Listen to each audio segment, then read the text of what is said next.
сайн мэцгэн хүүхдүүдээ өнөөдөр бид нар хичээлээрээ арсны бүтэц үүрэгтэй танилцах нэ. Арс нь хүний биеийг бүхэлд нь хучиж байрладаг зөөлөн хучаас идэв. Хэв шинжээр нь хуурай, тослог, энгийн, холимог, эмзэг гэж ангилж болно. За хүний биеийн жингийн 12-оос 14% эзлэх ба 0.5-аас 5 мм хүртэлх зузаантай 3 үе давхаргаас тогтдог. Хамгийн гадна талын давхаргыг эпидермис буюу өнгөн давхарга гэх гэнэ.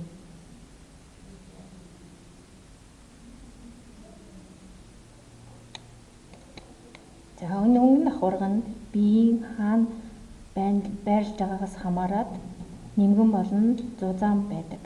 Жишээлбэл нүдний цохны хэсэг хамгийн нимгэн байдаг бол өвдөг дохой хэсэгт хамгийн зузаан байна.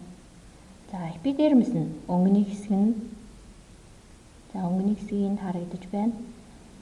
За өнгөний хэсэг нь өвдөг дохой хэсэгт байх ба эвэршин гууждаг, угаас түлждэг. За гүн хэсэг нь том бөмбөг пигмент нүсээ агуулдаг. Нүсээ агуулдаг учраас арсны өнгийг тодорхойлж өгдөг байна. За дараагийн давхарга буюу 2 дахь давхарга нь дермис. Дермис нь жинхэнэ арсны давхарга гэж байна.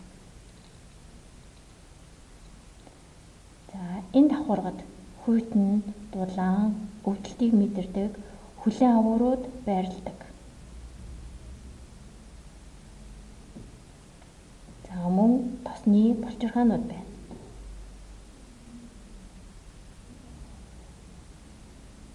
Мөн хөлсний булчирхаанууд байна. Хөлс нь биеийн температурыг зохицуулахад оролцсон. За мөн арсыг мэдрэлжүүлж гадны нөлөөнөөс өөрчлөлтөөс хамгаалж идэг мэдрэлийн ширхгүүд байдаг. Бацин солилцоо явуулдаг цус болон тунгалгын суудсууд байна. За энд цусны суудас болон тунгалгын суудсууд харагдаж байна. За мөн үсний уут байдаг. За 3 дахь давхарга нь гиподермис буюу өөхөн давхарга. За өөхөн давхарга нь өөхлөг холбогч идүүдээс тогтох бөгөөд за энэ өөхлөг холбогч идүүд нь харагдаж байна. Өөхлөг холбогч идүүдээс тогтох бөгөөд хамгаалах, биеийн дулааныг хадгалах, нөөцлөх үүргийг гүйцэтгэдэг байна. За тэгэхээр арс маань эпидермис буюу өнгөн давхарга, дермис буюу жинхэнэ арсны давхарга, гиподермис буюу өөхөн давхарга гэсэн 3 давхаргаас бүрддэг байна. За арсны ерөнхий үүрэг маань гадны нөлөөнөөс нэгдүгээр хамгаалах үүргийг гүйцэтгэнэ. За мөн халуун хүүдэн өвдөлтийг мэдрэх үүргийг гүйцэтгэнэ. За мөн шимэгдүүлэх үүргийг гүйцэтгэнэ. Хөлс болон тосыг тийм.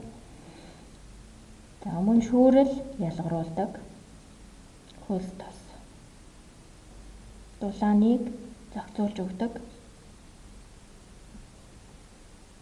Мөн амьсгалах үүргийг гүйцэтгэдэг байна.